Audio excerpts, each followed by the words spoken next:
बिस्मिल्लाहिर्रहमानिर्रहीम इय्याक नअबुदु व इय्याक नस्तईन। मेरे पाकिस्तानियों, जब तक ये मेरे अल्फाज आप तक पहुंचेंगे मुझे एक नाजायज़ केस के अंदर बंद कर दिया होगा।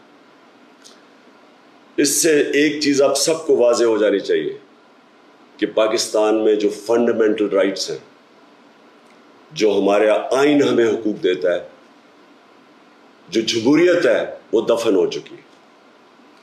और हो सकता है कि इसके बाद मुझे मौका ना मिले आपसे मुखातिब होने का, इसलिए मैं 2-3 बातें आपसे करना चाहता हूं आज।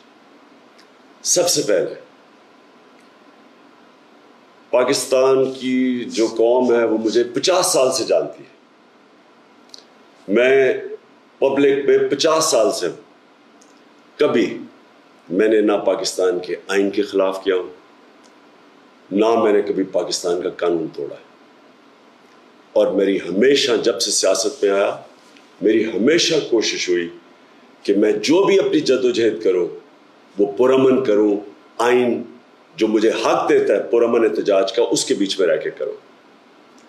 आज ये जो किया जा रहा है, ये इसलिए नहीं किया जा रहा कि मैंने कोई कानून तोड़ा है, ये सिर्फ इसलिए किया जा रहा है कि ये चाहते हैं कि मैं जो हकीकी आज़ादी की तहरीक है इससे पीछे हटूं।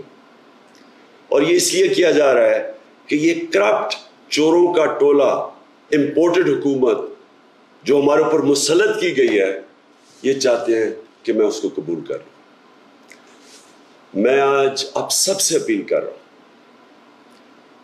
कि आपको अपने हकूक के लिए, अपनी हकीकी आज़ादी के लिए सबको निकलना पड़ेगा। कभी भी किसी कौम को प्लेट में आज़ादी नहीं पकड़ाई जाती। आज़ादी के लिए जद्दोजहद करनी पड़ती है, जहाद करनी पड़ती है, मेहनत करनी पड़ती है, और वही कौम फिर उसको अल्लाह तोहफा देता है आज़ादी का। ये वक्त आ गया है कि आप सब अपने हुकूक के लिए निकलें।